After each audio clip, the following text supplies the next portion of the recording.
Hey, you guys, welcome. Thank you for being here. And if you've checked out my videos before, welcome back. I appreciate you guys for watching. And in this video, this is going to be part 3. I've posted 2 other parts, kind of starting this conversation, but I want to get back into it tonight. Now that I have just a little bit more time, I'm not in as big of a hurry. And the subject is past lives, okay? And I don't know, I think I've started mentioning this in some of my other videos. My channel, I've had it for almost 4 years now, and I've got videos of all different types of topics and different passions of mine and different people I'm interested in. And it's going to increasingly start going towards more spiritual topics of a spiritual nature. Quantum, energy, dimensions, timeline, you name it, frequency, vibration, we're going to start going there because those are things I'm truly passionate about, certain experiences I've had. So I'm not saying I'm not going to continue to do the same, some of the same material that I have been doing in the past, as far as certain people's life stories that I'm interested in, certain cases that I'm interested in, different foods, fashion, different random stuff. I'm not saying that I won't continue to experiment with different passions and topics and talking about certain things like that. Psychology, childhood issues, certain things like that I've discussed in the past. Those things will definitely continue. But yeah, the spiritual stuff, and I believe that this has all been leading somewhere, okay? I've been working on this for quite a few years. I've had a lot come into my life and try to knock me down. Anybody that's watched other videos and knows a little something about me knows the struggles that I have had. And, it's just been something that it's my little side project. It's my little calling. It gives me a release and an outlet and something to do. And it's just something that, I haven't wanted to give up on. And so I just kind of do what I can when I can. And I do believe, though, that it's all been leading up to the things that it's not that I wasn't passionate about those other videos. I was, definitely. You can see it in my energy in a lot of those other videos. But I was also in a different place back then, spiritually, emotionally, psychologically. I was under a lot of stress. I was in a lot of pain. You can just see a difference in my energy. And I have been, over the last couple of years, especially, doing a lot more healing work, energy work, just processing time, man. Grief time, losing my partner last year, and all the shit that I had gone through. And so I am in a different energetic space. And I always knew when I started the channel that eventually I was going to get more and more deeply into the spiritual stuff. That's truly my passion. Okay. It's something that I love talking about, exploring, talking about the possibilities and sharing the experiences. And I really do eventually want to connect with like minds.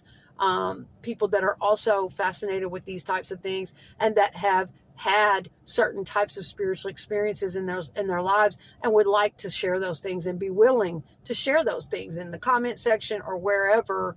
I would really like to do that.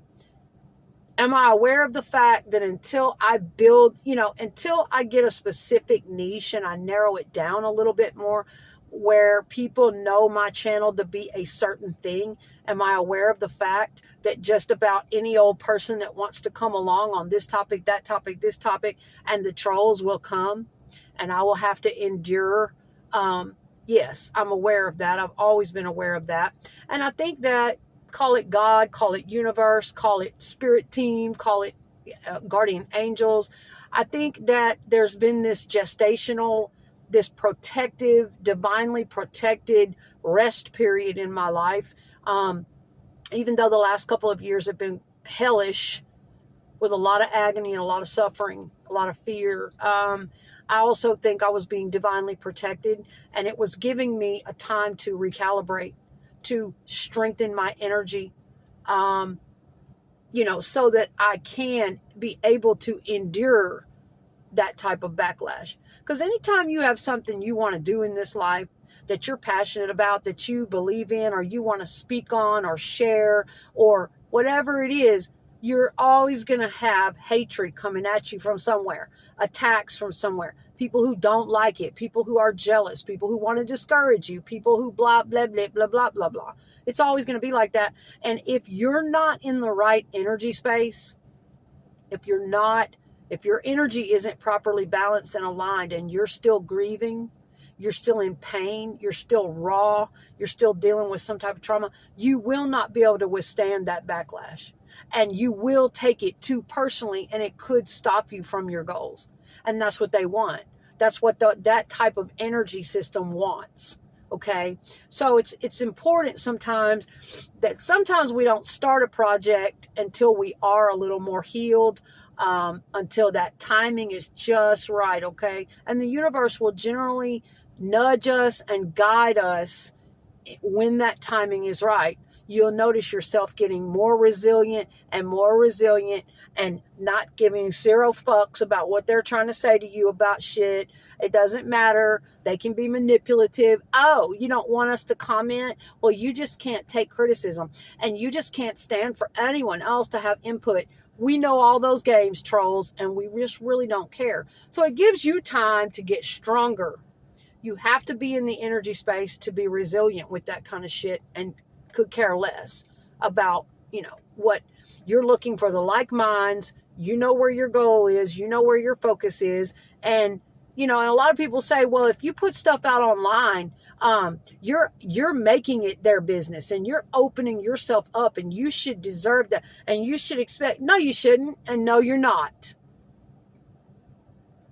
There's no place in this world for trolls. Really not. They don't really have any fucking business doing what they do. You know what I'm saying? They could get themselves some business instead of trying to hate on other people's business. So, I really don't look at it that way. Like, oh, you should just expect it, and you should just feel so bad. You're just wanting attention, and you're just putting things online, and maybe you shouldn't do the boo and do this. And they have entitled to their opinions, and whatever. I just look at it like, no, the fuck you're not. Just because I put my shit on the internet publicly, whatever the hell I choose to disclose or share or talk about, again, I'm looking for the like minds. I don't buy into all those mind games and all that bullshit. I'm looking to share what I want to share. A lot of time, I'm just doing it for me. I'm doing it for my enjoyment, for my energetic release. And fuck yeah, who the fuck doesn't want to make money? Who doesn't want to create something beautiful in this life or something helpful and make freaking money? Who doesn't? I do things for me a lot of the time. And then at the same time, I'm also looking for the like minds. I am looking for the people that want to have intelligent discourse and conversations about certain things that I'm really passionate about, and, feel less alone in the world with those things. And that is where the focus is primarily at. And other than that, I don't give two shits about your opinion if you're a troll. You don't have a right. And no, you're not entitled to tell me shit. And I could give two fucks about that. So that's just kind of how that goes, okay? Other than that, they think they're running some shit. They think they can say a certain amount of stuff, and you're supposed to just cower down to that. I see a lot of YouTube channels kissing ass and jumping through hoops, and it's like, what is that? I don't know. Being myself and being authentic and being true to myself has always been really, really important to me. And damn, why would I want to build something in the world that everybody else gets to dictate what I do and what I perform and what comes out of me and what kind of hoops I have to jump through? And I see this happening all the time. These trolls coming through telling people what they should do and what they should not be doing, and what they should be producing and what they shouldn't. And I see a lot of these channels, oh, we'll try to do better next time. And oh, we'll try to do this, and this for you. And I mean, it's great once you do build a base of people and a community, and you've really built a rapport with your subscribers and you're getting to know them.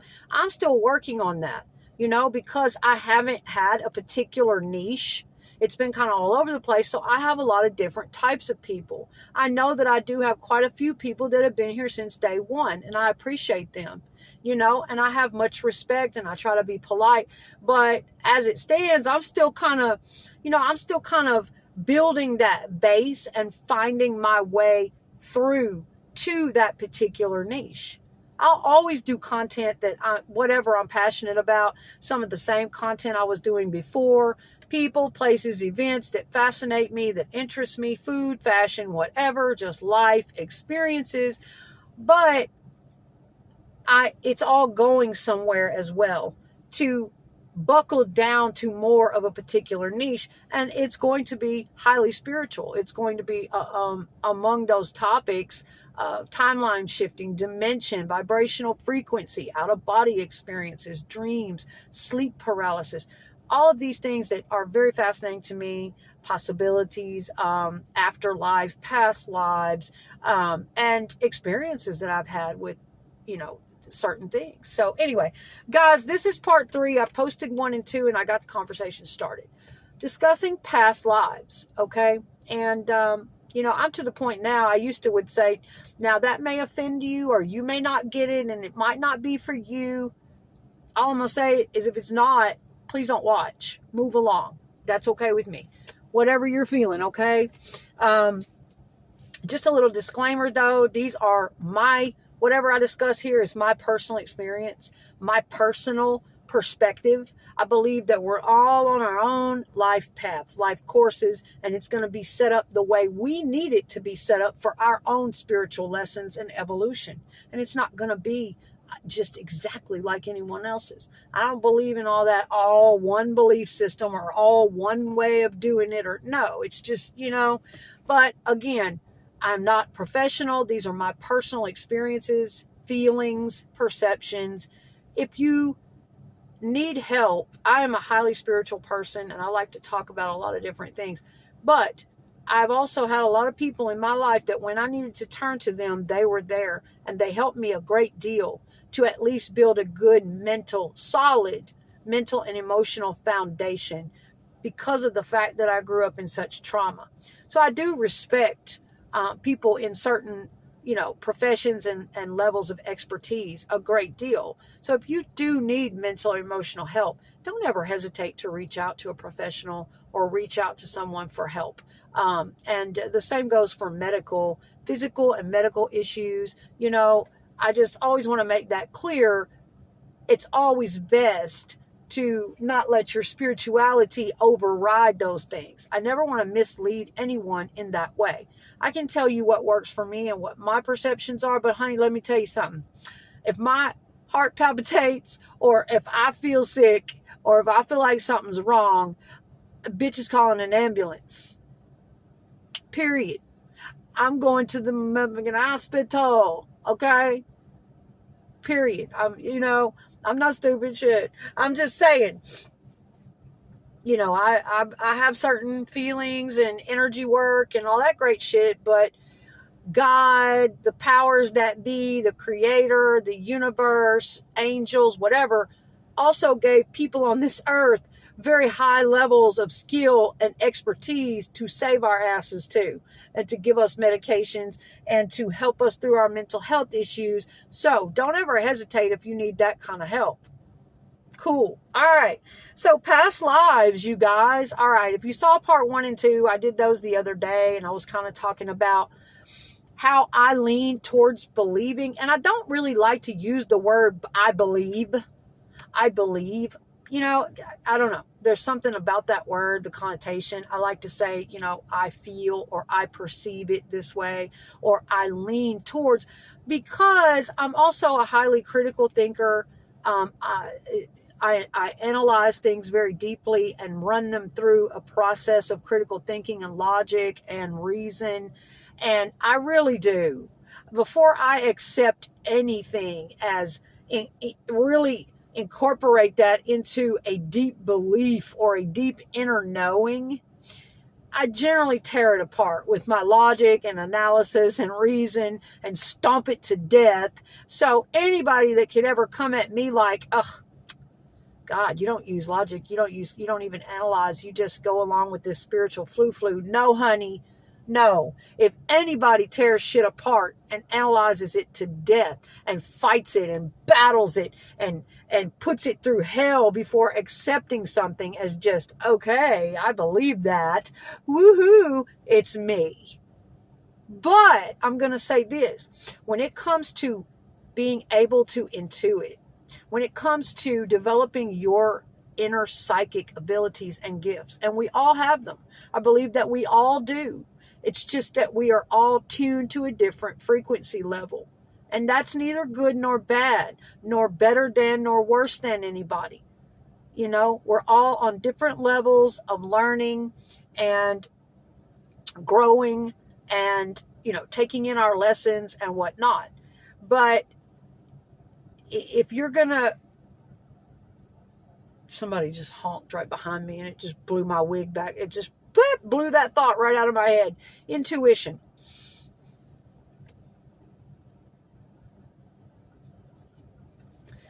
I hate it when I lose my train of thought. You guys ever watch Damien Eccles? I love Damien and the work that he does, and he does this quite often.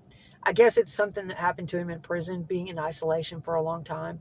But yeah, he'll be talking, he'll be going along this really good train of thought, and then just sorry guys, I lost my train of thought. Okay, but here's the thing. Sometimes I was listening to this, it confirmed it for me. I've already felt it through experience, and I knew it. But sometimes I'll hear podcasts or I'll hear people talking about these things, and it just kind of reinforces and reconfirms it for me. Sometimes the deal is, when it comes to your psychic abilities or your intuition and picking up on psychic information, or, you know, information that is beyond the realm of logic and reason and right here in front of your face, evidential, when it comes to picking up on certain things, it's gonna be a thing that you just know. It's very hard to explain that, and a lot of people think that's crazy. But if you know, you know. If you know what I'm talking about, then you know. They've called it many things. They've called it a gut feeling.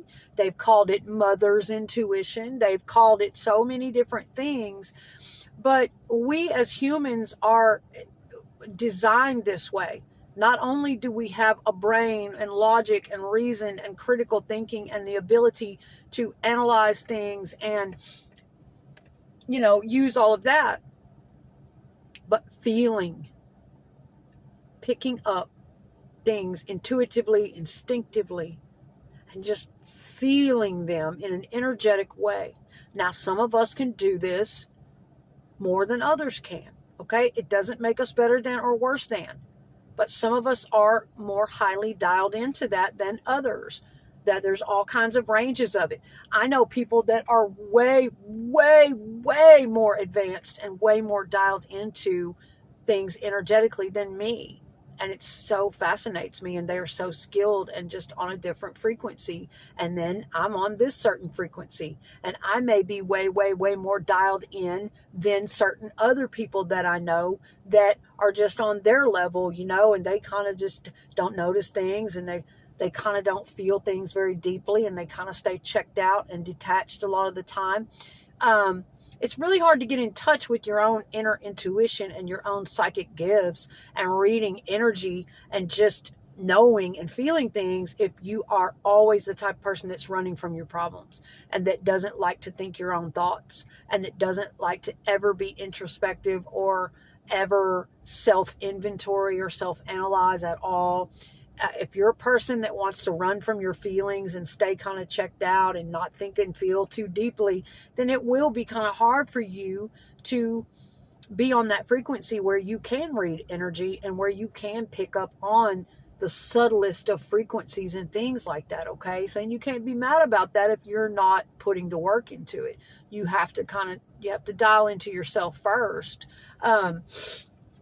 But there will be things, I'll say, and then we'll get on into the past life thing.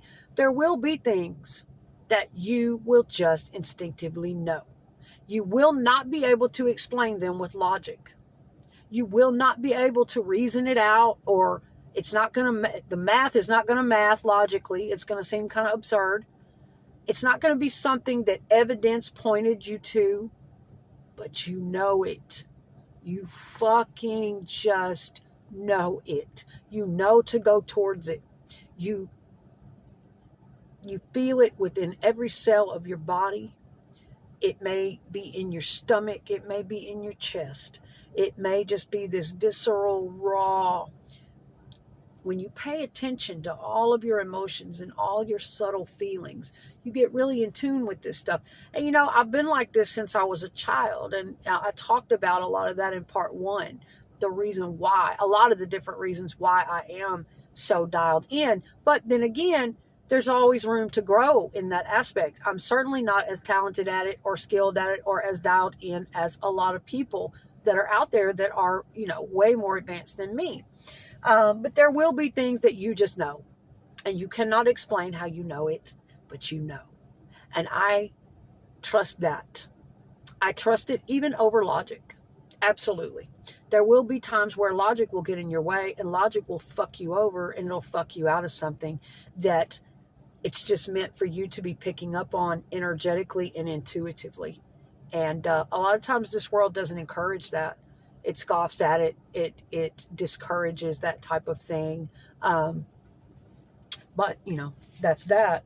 So the past life thing, I talked about, you know, how I kind of lean towards feeling, okay, Dolores Cannon, the way Dolores Cannon teaches past lives, and countless other books I've read and studies over the years and mentors and teachers and, you know, but the way Dolores Cannon teaches it, if you're not familiar with her, she is a quantum hypnosis, past life regression therapist, working with hundreds of clients over the years, taking them back through their past lives and, you know, doing research and, you know, gathering information. And I believe she's written up around 17 books. She did pass away. I believe it was 2013, but don't quote me on that. She lived up into her 80s, and her daughter, Julia Cannon, carries on her work now. She's on Facebook, but I'm very fond of the work of Dolores Cannon. I listen to a lot of her lectures and her podcasts, and I would like to have some of her books, but I've listened to her for a very long time, and I love the things that she teaches about the afterlife and the other side and our energy and, you know, all of these things. And she's not the only person that I've heard teach it that way. And you see, I've put these things together over a lifetime. You know, I started my studies as a child, really, my first inclinations and being drawn towards that type of stuff. And then I started really heavily studying and reading and researching in my early 20s, everything, reincarnation, past lives, blah, blah, blah, blah, blah, blah, blah, having out-of-body experiences. But she, you know, and a lot of times I would start to notice patterns in the different teachers. In all of the teachings, I would notice these synchronicities within all of my mentors, people that wouldn't know each other. Maybe I'd hear a podcast or, you know, be reading a certain author of this type of, you know, metaphysical stuff or whatever. And then I might go see, you know, one of my friends or, you know, therapist or someone in my life who I looked up to, respected, you know, in their field, and then they would start talking to me about some of the same shit, ever so synchronistically. And it would all just kind of build onto each other, so that all of the things coming into my path the teaching was building onto itself, reinforcing itself. So I've noticed patterns like that in my life, that the teachings, they might be taught differently by different people, and there might be different things within it, but basically there's this undercurrent with a lot of the same stuff in it. And, you know, I began to really see that, and then started to have experiences that would also back it up for me, that would kind of give me certain evidence that, okay, you know, because I am human. I am going to question. I am going to doubt sometimes. That's just normal. But I like the way Dolores Cannon teaches, you know, about past lives and, you know, why we come here, and I just love it. Her teachings are great. If you're familiar, if you're not familiar with her, look her up.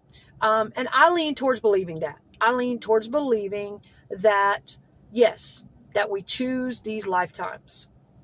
I listen to a lot of near-death experience survivors, people that have had that happen to them.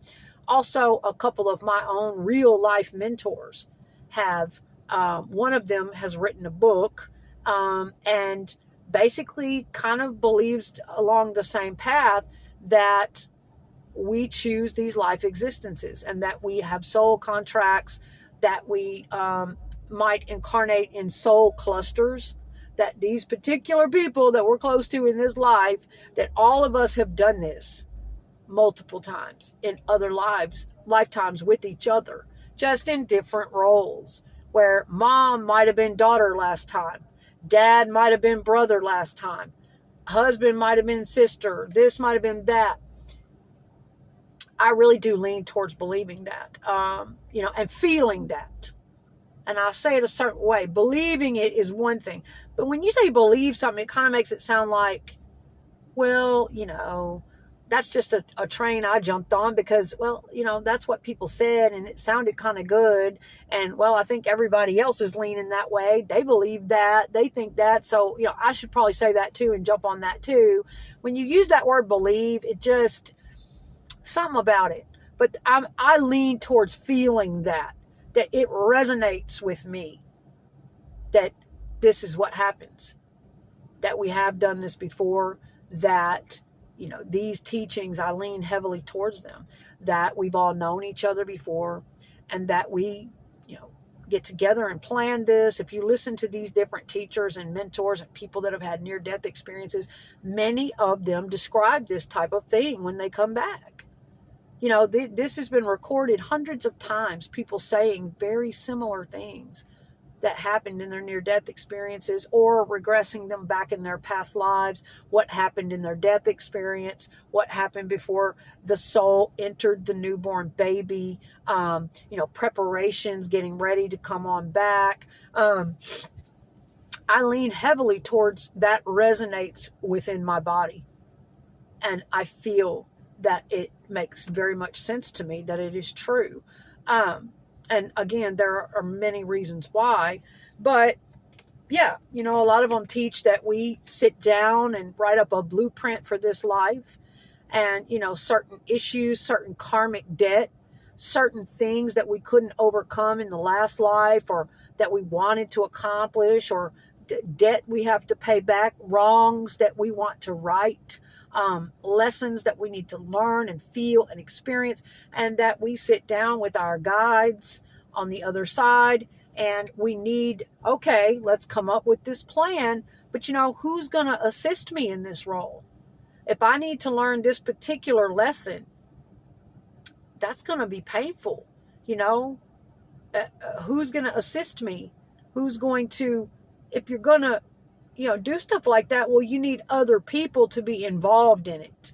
And they talk about how, okay, well, everybody on the other side, they talk about how it's not like here. It's not the ego. It's not hatred and jealousy and manipulation, and everybody's hiding things. Talking about total transparency, just consciousness, pure consciousness. Don't have a body, don't have the same needs we have here. And very transparent. Everybody can see everybody else's motives. No need to hide shit. No ego. Love. But when Dolores is asked, well, let me finish this other point first. And we get together and go, okay, we all love each other here. We're very close. We care for one another. But there are certain things that we cannot learn here. And don't get me wrong, y'all, I don't have all the answers. I really don't. I mean, it's like I'd be wondering myself, well, now, wait a minute. If my partner was he an enemy in my last life? Or what if he was my dad? Or what if I was his mom? Or what are we on the other side then? Out of all these different movie roles we could play. And I really feel that way. And that I pick up on bits and fragments of it when I meet up with those people in this life. I knew certain things about my last partner before he passed away last year. I knew certain things about him on a soul level, and I felt them all at once. It was so multidimensional that it almost drove me insane. It was so hard to explain, but I knew I wasn't wrong because I trust that. I've always trusted that deeper knowing and that deeper intuition and the shit that I pick up on. Might not be able to explain it, but he was all of them at once. And that's why it was so difficult for us. He was a severe alcoholic. He had also gone through a very rough and traumatic childhood. One of his children had died tragically and suddenly. He had been divorced, lost everything, lost a child. All of his life came out from under him right before turning 40. And that's when he and I came together. We had been friends for years. We fell in love, but he was very sick. He was very medically sick, very emotionally sick, spiritually sick, broken, traumatized. And I knew he really wasn't long for this world, but I hoped otherwise. Long story short, he came into my life, and this very roller coaster, chaotic, crazy relationship ensued, but it was also the most loving, beautiful, connected, just really hard to explain. A lot of spiritual and psychological work was done between us, but I could pick up on all of the dimensions at once. And it was when I really began to see, God allowed me to see, the universe, call it what you will, allowed me to see the multidimensionality of everything. When I got with this man, I've always been a person who grows, who is always in the middle of working a process all throughout my life, a process of constant self-actualization, constant psychological work to get through a lot of childhood trauma, constant healing work, constant shadow work, and spiritual work as well. And when this guy and I were together all those years, I could literally feel the consciousness expanding. I could literally feel, the different frequencies, and, when it clicks into your brain, these realizations, they're just unbelievable. But at the same time, I was living in hell with him. He was an alcoholic, for God's sake. I was seeing things that no normal human should ever have to see. That was horrific and tragic and traumatic, and I was really going through hell. But what I'm telling you is the multidimensionality, the fact that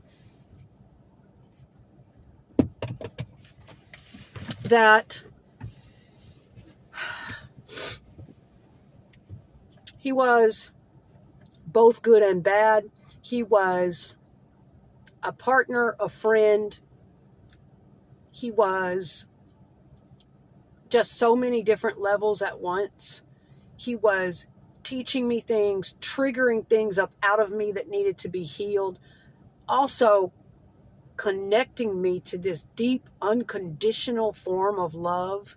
But at the same time, again, triggering up horrific things that needed to come out of me, all of my worst fears and my worst anger and pain. And we were doing, a lot of this back and forth to each other, sometimes not even meaning to. And I began to feel things and realize things about him, that there was so much more going on than just this third dimensional relationship with he and I here in this physical reality. Helping each other out, him getting ready to pass back to the other side in a short amount of years, time kind of running out on that, us trying to, I don't know, but I began to pick up on this whole multi-dimensional spin, like, okay, a lot of this is psychological from this lifetime, and me working through my father issues, my mother issues, all of my healing from a traumatic childhood, my alcoholic, abusive father who was physically, emotionally, sexually abusive, me trying to work through all those patterns of codependency and save the addict and be loyal to the addict and all that shit. I was fully aware of all those psychological issues, and they had their compartment. But I was also picking up on the fact that I was feeling such deep agony. And Dolores Cannon and many other people teach about how a lot of our pain and problems come from other lifetimes, not just this lifetime, not just the pain and trauma from this childhood or something we went through in junior high, or not just this lifetime, but a lot of times we are picking up on fragments of other lifetimes, pain and unresolved issues from other lifetimes. And, you know, when I first started hearing about that kind of thing about 15 years ago, it really didn't sit with me very well. I was like, okay, what? We carry that in our what? Our cell memory, our cellular memory. It's eternally with us from lifetime to lifetime. Like, how the fuck does that work? Oh, believe me, if it can be questioned, honey, I have questioned it a million times. I don't accept something until I literally feel it in every cell of my body. That is usually when I go on and accept something. Or if I just know it. If it's an intuitive thing that I just know. But yeah, I questioned all this shit. And I began to pick up on multiple lifetimes with him. And you know, a lot of people want to do that fantasy shit when they first meet somebody. It's very unhealthy. They've only known each other 2 weeks and oh my God, he's my soulmate and my twin flame. And we have just, oh my God, we've been together for lifetimes and he was my prince. And it's none of that shit. That's not even what a twin flame experience is about. But no, it's nothing like that. But I began to pick up on bits and fragments and pieces that I couldn't know them consciously, but I could feel them energetically. That most likely, and it's hard for a human because we want to doubt this shit, but I was feeling it and picking up on it. He was both my greatest love, and I'm talking on a deep level, not even man and wife level. I had the greatest, most universal, unconditional love for this soul. And at the same time, he was my biggest enemy. Okay? And multidimensionally, all these compartments and layers, it was so hard to explain this shit to my therapist. I even had her looking at me like, you can't explain it. You just know it. You feel it. And it wasn't flowers and roses and twin flames, even though the twin flame and the subject of the oversoul and all that came up. No, I'm talking about picking up on the fact that I began to realize that we had had multiple lifetimes together and that all of the issues at once, I just didn't know that's what they were. They were all coming out in explosions between us when we met up. And the connecting and the discussions and the work we had to do and the things we had to go through. And I was picking up on the fact that quite possibly in one of my lifetimes, this person was an enemy, a person who had tried to stop me and hold me down and do certain things to me. And quite possibly in another lifetime, this person was my child, that I loved this person. Now, don't get me wrong. I saw the dynamics from my own childhood in this lifetime of, oh, the alcoholic father, let me love him and fix him. And if I just love him and do what he says, he'll love me more and it'll fix that hole. I'm very aware of the fact that we continue to play out our broken childhood traumatic experiences until we have healed them fully. Been working on shit like that all my life. He and I both went through a lot of that kind of stuff. I was very aware of those things. But I began to pick up on the fact that this human being, my relationship with him was very multidimensional. And just being in his energy field and him coming into my life and us connecting and doing this type of work together, that is when I began to ascend more on my spiritual path. And my consciousness began to open up even more. And it, you know how it clicks like a light bulb? A concept you might have been questioning for 15 years. Like, I don't get it. Yeah, I've heard of it, and yeah, I listened to it, but it still just didn't click, and all of a sudden it goes off like a light bulb. I began to feel those very multidimensional things. I could see them all at once. That this person and I, that we humans, we really are eternal souls. and that I was connecting to his essence. And hang on to that word essence. I'll read you a quote that has to do with that before this video stops. But I was connecting to that love and to his essence, to his eternal essence that had incarnated into the body of the guy now. And I was realizing, not necessarily knowing it, but I was feeling all of those lifetimes that I had loved him in many different ways, in many different roles. Okay? And that even in this lifetime, and there's way more to it than that, but that's part of it. Okay? So that's on the topic of past lives. Y'all, it is so deep for me, and it is so fucking complex. But, you know, I really lean heavily towards feeling that kind of thing. And believing that we humans, yes, have had multiple lifetimes, that we have been multiple races, that we have been black, we have been white, we have been Mexican, we have been Chinese, we have been Asian, we have been whatever. We have been there and done it in multiple lifetimes. We have been different genders. We have been, you know, and pop back over to Dolores Cannon. Good time to answer that question, because I'm sure a lot of people want to ask, why would we do that? Why would we choose such horrible lifetimes if the people that come here that are suffering, that are abused, that are, you know, in these type of situations, why would we come here if we don't have to? If it's so beautiful there and it's so loving and we can do anything we want and we're so free and it's this and that, why would we come here? Okay. And the way Dolores explains it makes perfect sense. Because this is like a school. It's almost like hell. We don't really want to come here, but we know that if we're going to further ourselves, we have to. And if we're going to take care of a lot of karmic debt, and if we're going to continue to evolve and grow spiritually, that we kind of have to come here. Because there, she explains it like, you can learn the same things there, but it's just like, okay, you can read about hate and jealousy and okay, you can study it over there. My camera is, damn it, it's turning gray. I wonder if it's going to show up like that. It's trying to, oh no, don't go off. Don't cut my video. Whoa. But yeah, you can read about all these things.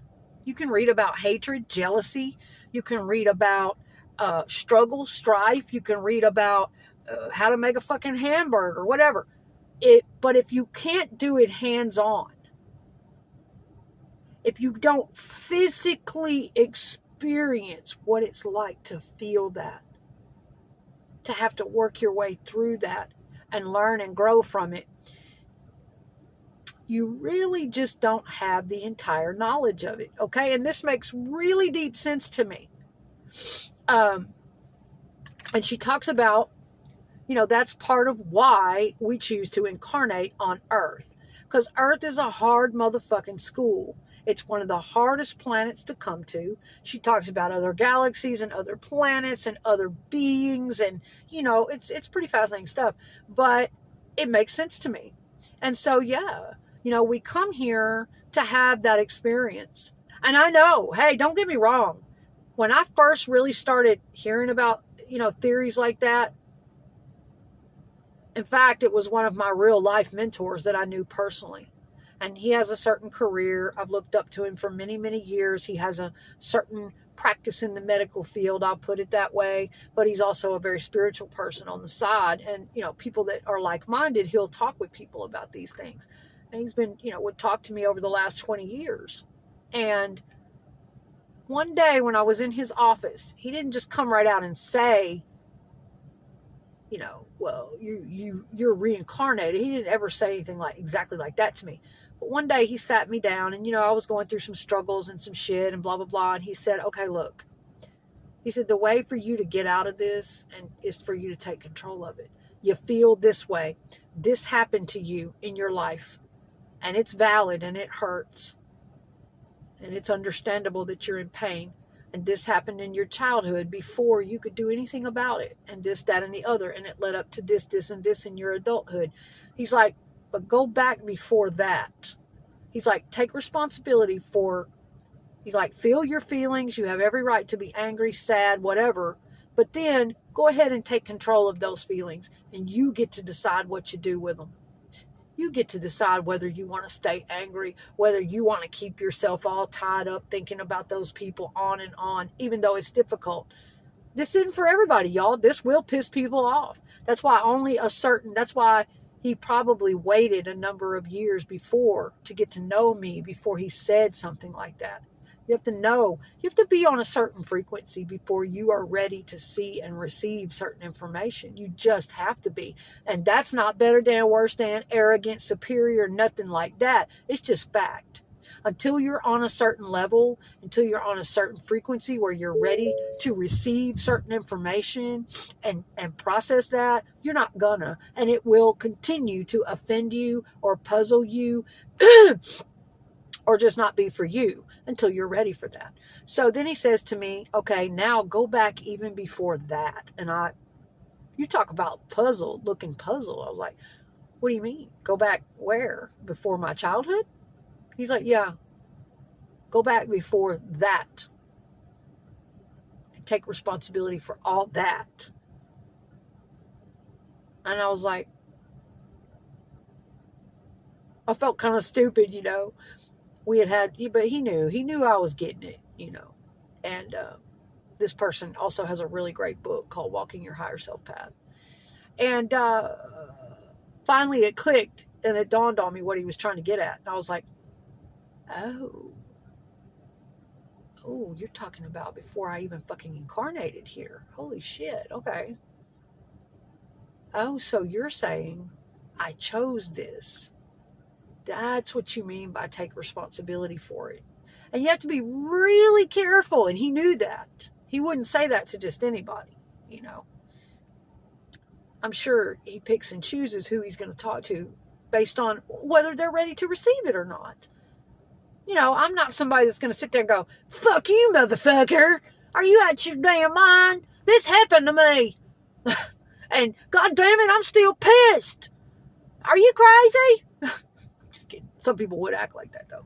I might have acted like that shit 20 years ago. Who knows? But no, I've always been really open-minded and really inquisitive and really determined to learn and, you know, wanting knowledge. And there might be some shit I might have reacted to like that. But, and I get it. If it ain't for you, it ain't for you. But there will be some people that aren't ready for that kind of thing. They don't go anywhere near believing something like that.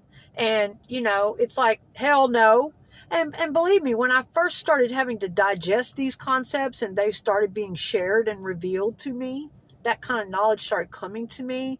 It took me a while to really let that soak in and really resonate. It took me quite a few years of battering that back and forth. But, you know, I was like, okay, go back before. And, you know, the light bulb went off and I was like, oh, okay, you're saying, even though it is painful, devastating, and unfortunate that this happened to me as a child, and I've had to go through all these things because of it and heal and work on myself, and that my anger is valid, my pain is valid. No child should ever have to go through that. And the people who commit these acts against others, especially children, they are fucking responsible, and we hold them fully accountable. But at the same time, you're saying in a dual perception or a dual understanding, a multidimensional type understanding, is that we actually chose that. And for me, a way out of all of that control, and I'm angry and I'm fearful and it's got control of me and I feel terrible about it and I'm tied to that victimhood.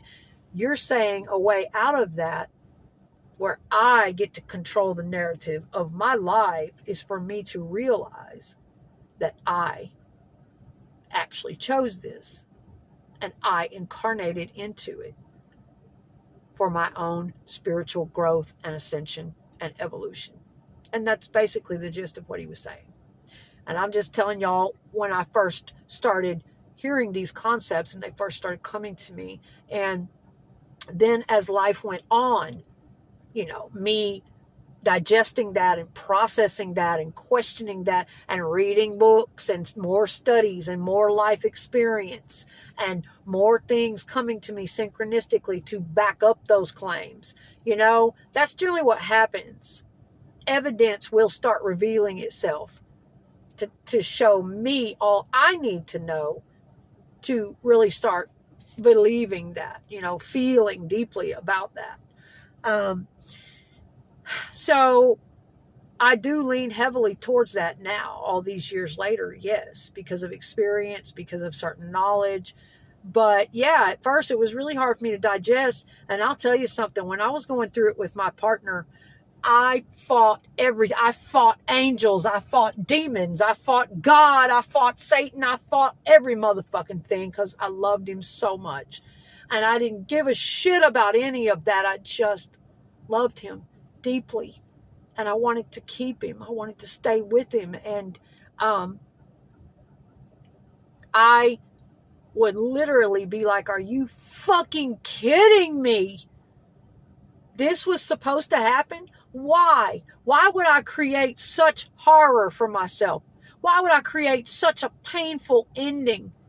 If he and I were contracted to come into each other's lives at a certain point and help each other work through certain issues and, and we've been in multiple lifetimes together, but I finally find this great love in my lifetime, this beautiful love. And it is in this situation, he is bound by this addiction, and it is consuming and harvesting him by the day. He is broken and damaged and lost a child, and he is not long for this world, but he is such a beautiful man, a beautiful soul, and I can see him in there, his essence, and we have such a great love and connection, such a beautiful love. And I'm sensing it on all these different levels. And you mean to fucking tell me what the fuck? I chose that shit? I would choose to have somebody treat me this way and get drunk and torment me and take me for granted and treat me shitty and all the things that we went through. And I get it, y'all. When you first have to digest and just the thought of, are you fucking kidding me? So for all you trollers out there and you scoffers out there that want to be like, oh my God, you're insane. Have you really thought that through? And yeah, the fuck I have. Believe me, I fought with it long and hard before I accepted it as something that I really, truly believe and resonate with very deeply, that yes, I chose it. For these certain reasons, and we have to have people play those roles. We have to have different assistants. And so we have soul groups and soul clusters that, like I say, we have incarnated with probably hundreds of times and done different things, and eventually hoping to get to the point where we won't have to come back to Earth anymore, where we won't have to go through this anymore.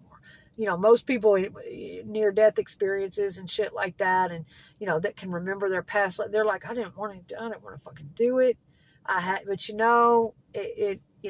the body is dense and it's heavy, and the vibration here is, it's heavy and it's sluggish and it's slow. It's much more high frequency over there, much more higher vibrational. And the reason I can say things like this and that it resonates so deeply with me when I hear things like that is because of the spontaneous out-of-body experiences that I've had in my lifetime, which I intend to get into in future videos with you guys. Spontaneous meaning experiences that I did not ask for, that I did not plan on, that I did not practice, that I'd never read about, that just started to happen to me. Fascinating experiences. Scary, but fascinating. But back to the whole past life thing. you know. And guys, I know sometimes I can have a very abstract way of presenting information. I know it's not like bullet point. Maybe I'll get there one day and get better with my presentations, but I am one of those people that's very energetically sensitive, and downloads and things come through and it wants to just kind of flow out how it wants to flow out. I know it can be kind of abstract, but it is what it is. You know, I just enjoy doing it and letting it go, and whoever it reaches, okay. And, you know, I hope you guys I hope it reaches the right people that might need to hear it or that might find it interesting, you know. But I do appreciate you guys for watching. And I do intend to, you know, carry on. I think I've been gathering my strength for these types of videos, for these types of discussions. And I'm hoping that I will just get stronger and stronger with this subject, these types of subjects, okay? Because I've really been trying to find my way with this for quite some time now. But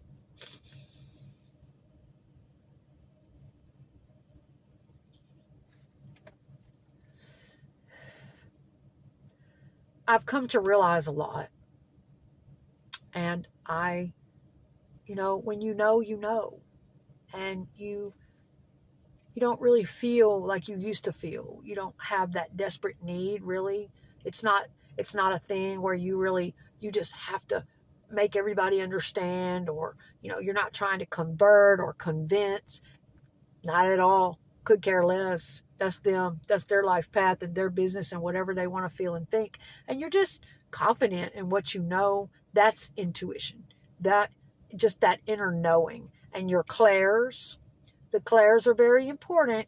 Clairaudient, clairsentient, clairvoyance. There's a lot of clairs. Clairs I didn't even know existed, okay?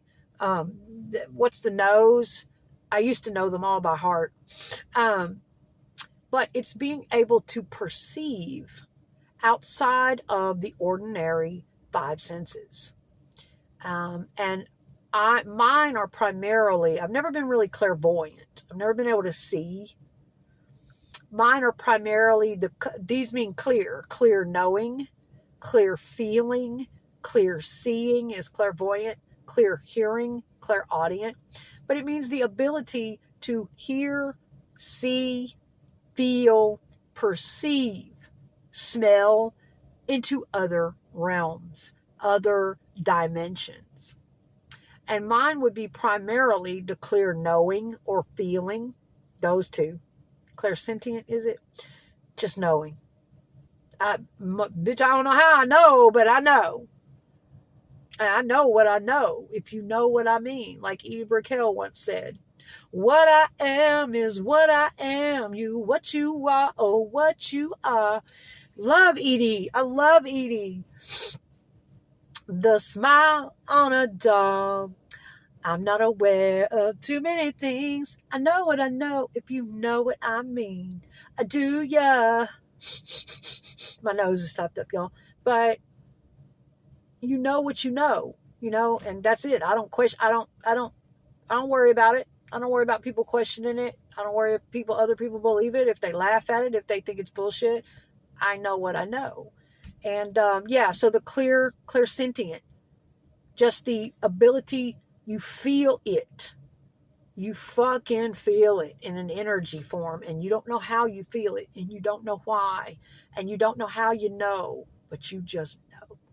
And I've always kind of been that way. And I will share a lot of the experiences that I've had that led up to that, why, the things that happened to me, like sensing death and feelings I get in my body when people I loved were about to pass away, and just different things, out of body experiences. And the other one that's big for me is clairaudient. Now, I won't say I'm the greatest at it or that it happens all the time, but I have had some really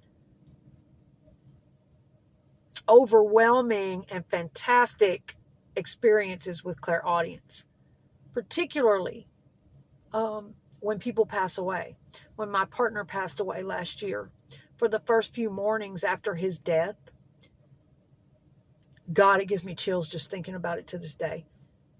For the next few mornings after his passing, I would wake up and There would be nothing else on in the apartment.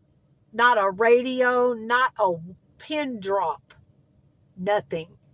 Quiet in my apartment. But I would wake up and there would be loud. It would be like radios tuning and people talking and voices, and then a loud song would blast up. That happened for like 3 mornings in a row. And it would be songs that he loved. And I would hear this shit, and it was so clear that it was almost scaring me. Little Miss Spiritual, Little Miss, okay, I'm so dialed in, and I can hear and I can see, but I'd never had anything quite. I'd had a lot of spiritual experiences before. And but I had also had my doubts as a human being, but I'd never had anything super, like a lot of these psychics sit up and say, oh, they saw Uncle Bob, he came in and sat on the bed, or they fucking, no, never had anything that clear. Just, basically paying attention to my intuition and stuff like that. And those out of body experiences. Now, those were pretty fucking phenomenal, pretty over the top. But this was the most major thing I had ever had happen after somebody passed, other than dream visitations and something happening with the electrical and the microwave with my father one time. I'll tell you that, you guys that story at some point. But really, this was the most major contact that I had ever had. And I was wanting to hear from him so bad. I was in so much shock and so much pain. But I knew it was him. I knew, and it was so crazy, y'all, that their energy can do that their energy is going on. It is there. It's just vibrating at such a higher frequency without their body, such a faster frequency that we can't perceive them. But I was hearing it clairaudiently, and it was just a flash. Now, it didn't last more than a minute, and it was almost head crushing, and it did it for 2 or 3 mornings, and it was so intense it almost started to scare me because it was so very real. And I knew, and I can't say that in this past almost 1 year since he's passed that I've had a lot of contact with him, but at the same time, I have had little things that, yes, I knew was him. Or, of course, I'm human and I want to do that whole doubt thing, but I think that it's been necessary for me to work on my healing first. How the bereavement and the grief, that keeps us in a very low vibrational frequency, and they are vibrating so much higher. And so it's really hard for them to penetrate this veil and connect to us because of that. And so I promised him I would work on increasing my frequency, that I would, no matter how torn apart and how empty and how sad and hopeless, that I promised him I would continue to work on myself, that I would continue to try to heal and get that frequency and that energy back up higher again, so that I could connect to him in dreams, and so that I could see him and feel him and hear him. And sometimes I'll ask him to lower his frequency a little bit. I don't know if that helps, but sometimes I do pick up on, things that I feel like are him. I talk to him all the time. I'm open to receive it. I've studied a lot about this stuff, about people passing and, how they try to contact us and connect. And I'm very, very open to that kind of thing. But I also know that, it's very hard for them to do it if we are too covered in grief. If we are, too depressed or too empty or really in that low frequency, it can be difficult. So, I just continue to work on it. But guys, I realize I'm going to have to edit this video and patch the pieces of it together. So I better cut this one short. I do have more to discuss as far as past lives go. I do realize I kind of got off into other stuff here and there, but I feel pretty good about it. I feel pretty good about the conversation. These were things that I've been wanting to talk about and share that I find really interesting. And, But I'll do a fourth part just so that we can put the final wraps on it and discuss a little bit more about past lives and, you know, what you guys think, you know, whether or not, you know, everybody probably feels something differently about this, whether we choose this shit or, you know, some people believe that, and I honestly think that it could be both or multiple things. Sloan Bella often talks about, from sloanbella.com, she has a channel here on YouTube, she's a psychic medium, astrologer.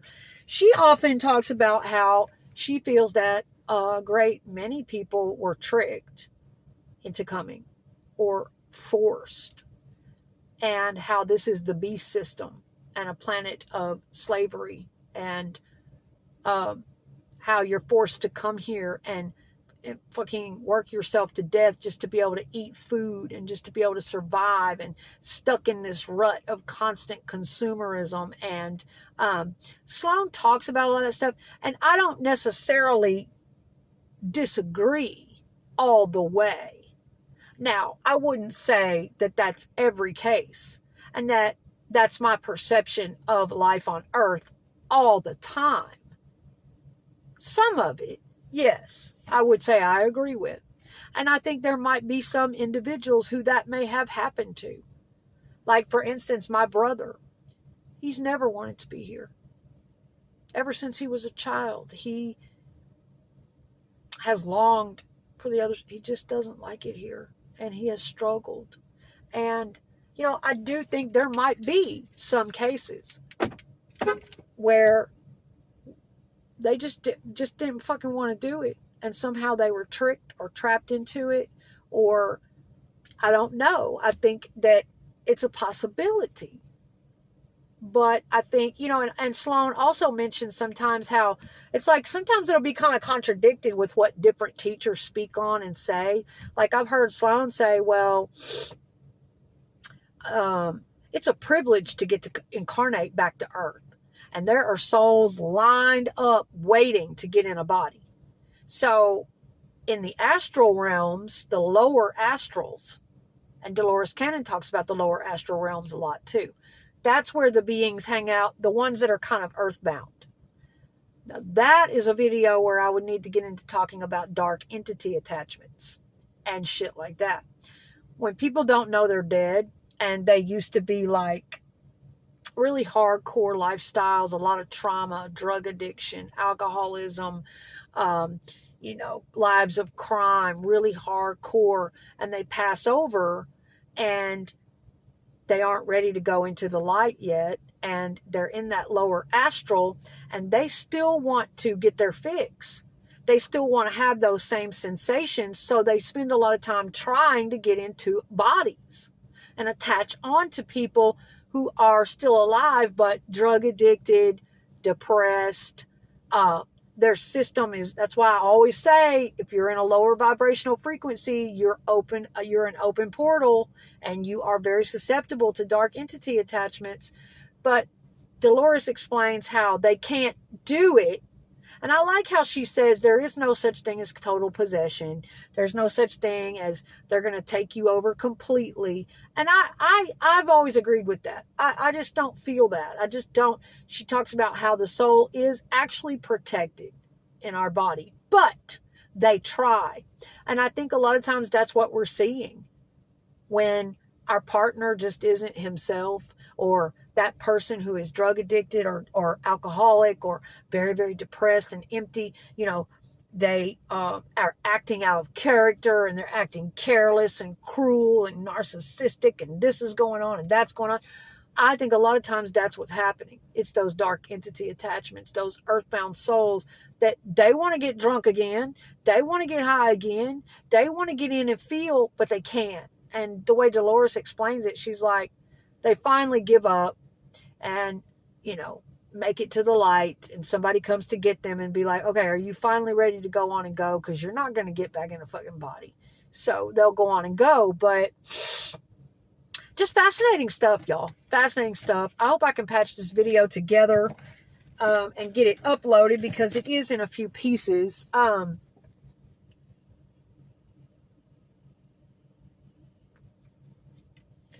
But yeah, the lower astral, it's kind of contradicted the way I hear different people explain this sometimes. And Sloan talks about, she'll be like, well, those people, those entities in the astral, the human creative life force in a human body is just radiant. It's pulsating and it's bright and the energy is beautiful. And those entities want it. They want to harvest it. They want to attach onto it. They'd give anything to get in and be in that body. And she talks about that sometimes, how it is really a privilege to get back in a body and reincarnate. But then at the same time, she'll talk about how it's a slave planet and it's fucked up, and how a lot of people are forced and tricked into being here in these bodies. And so I know there's a lot of different theories and explanations and possibilities, and I wouldn't say that I believe any particular one or the other, or that I don't believe them. I think all of them are possibilities. I think it just depends. Yeah. And so,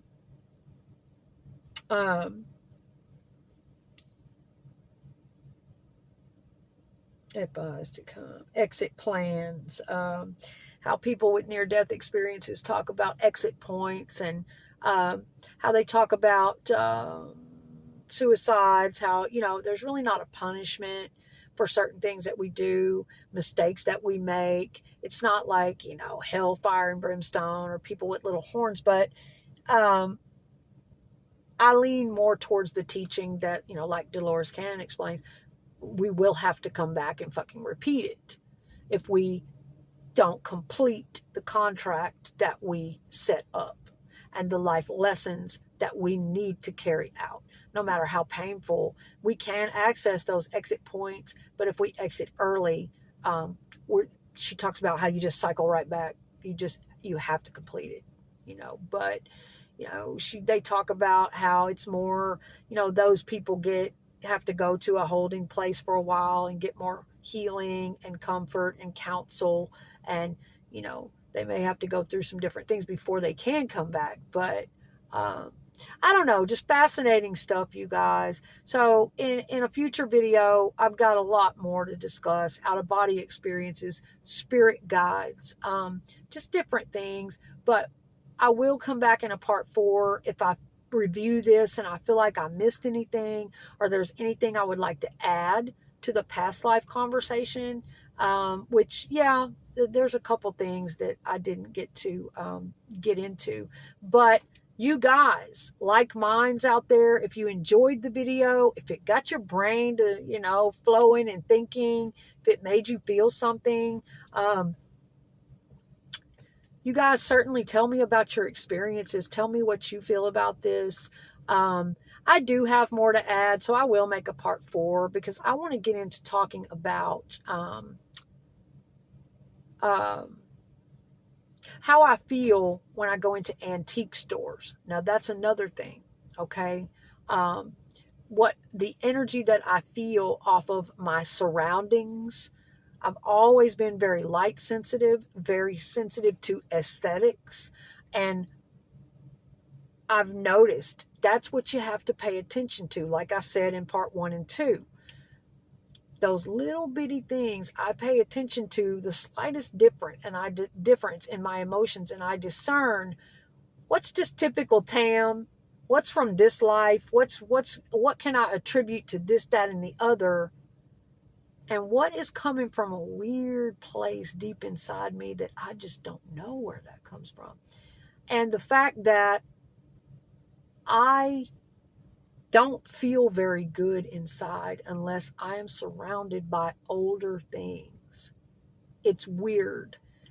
Like, for instance, when I had my townhouse, I lost my townhouse and a lot of shit happened to me, and I had to go back and stay with my mom at her apartment and all this shit. But when I had my townhome and I was raising my children and my own furniture and things I had inherited from my grandmother, like 130-year-old beautiful wood kitchen hutch, and different things, chairs and different pieces, and old clock, and things that belonged to her. I lost a lot of that stuff in storage. But when I was surrounded by those types of things in my home, the energy, y'all, I felt so safe and so complete and like I was at home, and I just felt good in that energy.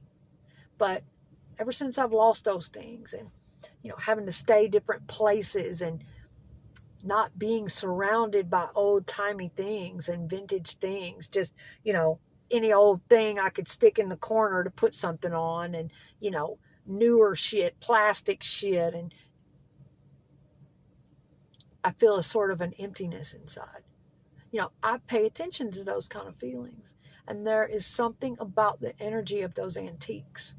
There's something about that time period, okay? And I don't, like I've said in the other videos, it's really weird too when you're not just picking up on one lifetime. I'll tell you what, there's a show on Netflix that I just love. And in my next video, we'll do a part 4 and we'll talk about more of this.